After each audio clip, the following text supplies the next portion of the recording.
más importante aún, las tecnologías digitales son una extensión de la herramienta más poderosa que nosotros los seres humanos tenemos, que es el intelecto.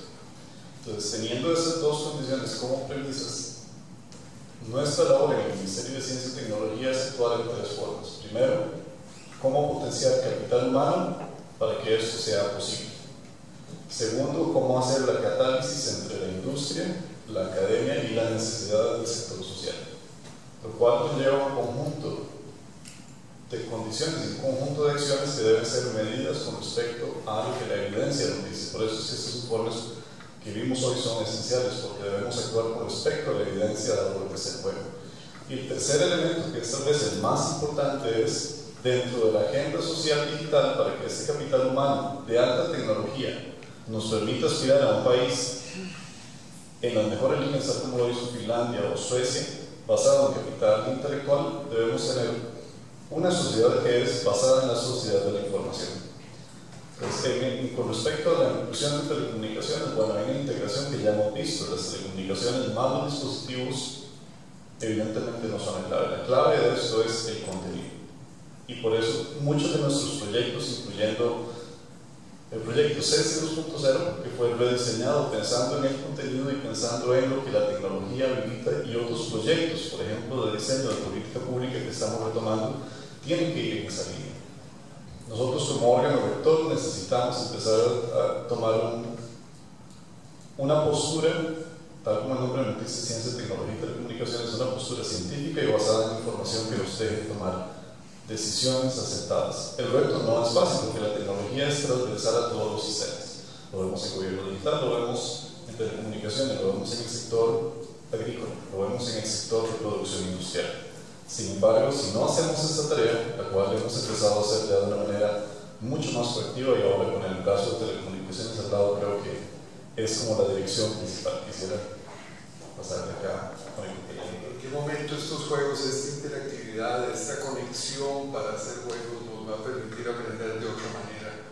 Yo venía con esa expectativa porque estamos en el templo de la educación conectada, y definitivamente allí estamos mano a mano con el gobierno en trabajar la conectividad, no solo de las comunidades que no tienen conexión, sino sobre todo a través de sus centros comunales, sean escuelas, sean CESIs, sean EBAIS. Y el tercer punto que me llamó muchísimo la atención, y tal vez eso es lo más interesante de la tarde de hoy, es reunirse con analistas tan profundos que no son ni operadores, que no son regulados por la SUTEL, ni son periodistas, y le dan una perspectiva diferente, ¿verdad? Totalmente refrescante, que dicen que esto no puede seguir así, que hay que ponerle precio a la cantidad de datos. Bueno, en ese punto sí estoy radicalmente opuesto a esa visión. Es más, me asusta cuando enseñan un gráfico y dicen los 5 más grandes proponen. Bueno, eso ya lleva a consideraciones casi anticompetitivas. Suponer que el mundo tenga que hacer lo que le conviene a los 5 operadores más grandes del mundo debería preocuparnos, ¿verdad? Y sí los invito a que los que tengan interés en este tema sobre data caps lo discutamos un poco más, porque no es la SUTEL quien tiene una política de sentido, como Gilles lo ha expresado. La SUTEL reacciona a las solicitudes de los operadores. Lo que sí es que estamos en un proceso de liberalización del mercado, donde teníamos unas tarifas fijas, ¿verdad?, para todo. Curiosamente, en la mayoría de los países occidentales le dicen al regulador: no regule el internet, no se meta, ¿verdad? Pero resulta que cuando se creó la SUTEL ya había precios para servicios de datos basados en velocidad, altísimos, por cierto. Ningún operador hoy ni siquiera se acerca a los precios establecidos en el 2004 y en el 2006. Al contrario, lo que estamos viendo es un desmoronamiento de los precios de internet comparados con la velocidad.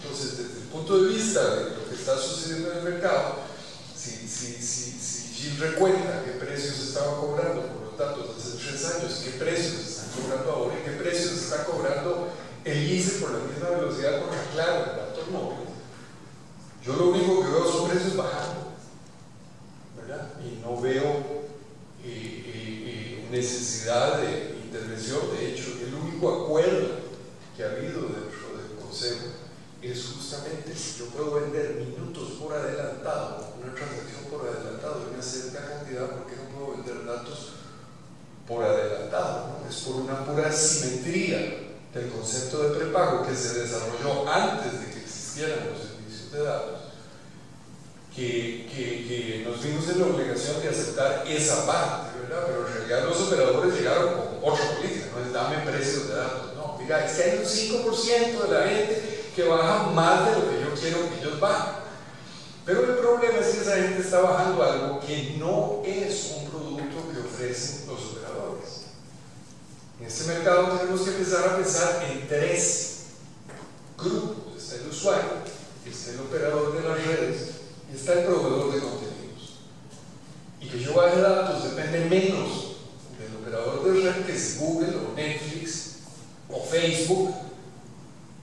Me está dando un producto muy interesante y yo me muero por bajarlo, ¿verdad? Entonces, el análisis de los datos requiere un nuevo tipo de análisis donde necesariamente tenemos que considerar a las tres partes, ¿verdad? A los productores de contenido que le pagan a los operadores de redes por ese transporte. Google, Facebook, todos tienen que pagarle a AT&T por conectarse por sus datos, etcétera, ¿verdad? Y los usuarios que también le pagan a Movistar, a Claro, a Liz para que le entreguen esos datos, ¿verdad? Y entonces tenemos que ser muy cuidadosos que porque lo que yo le pago a Liz y lo que Google le paga a AT&T, que AT&T le paga a Liz, no sería suficiente para esos datos. Y ese problema de congestión no es solo un problema de precios, es un problema de calidad, precio, el posible deterioro de la calidad que tengan los problemas de congestión. Y eso habría que discutirlo con mayor detalle. Pero sobre todo lo impresionante es en un país donde el respeto por los árbitros, digamos, es bajo. Cada vez que hay un problema en el partido, la gente no opina si el jugador fue culpable o si un equipo es mayor que el otro, si no, le dedican unos epítetos al árbitro, ¿verdad? O a la mamá del árbitro, ¿verdad? Lo difícil en un mercado de apertura es comprender que no es, la SUTEL no establece políticas. La SUTEL o el regulador de un mercado en apertura es un árbitro, sea bueno. Varios otros socios de esta aventura en la que este país ha entrado en los últimos años, que es el desarrollo, pues, de la cultura digital, de la economía digital, de la sociedad digital. Estamos, como ya se ha mencionado acá, obviamente lo que estamos aquí somos todos conversos, ¿verdad? No tiene sentido hablar de manera genérica sobre los grandes temas y las grandes razones por las cuales todo esto es importante. Pero sí quería, y antes de iniciar el intercambio con ustedes, que ya es tarde, hacer dos reflexiones. Una que tiene que ver con el ecosistema digital costarricense. En realidad, el potencial que estamos viendo, como nos lo han presentado acá los colegas de Deloitte en una presentación que me ha gustado mucho, por cierto, en el sentido de que no es toda la numerología y la estadística tradicional, ¿verdad? Sino que hay un componente de análisis muy interesante.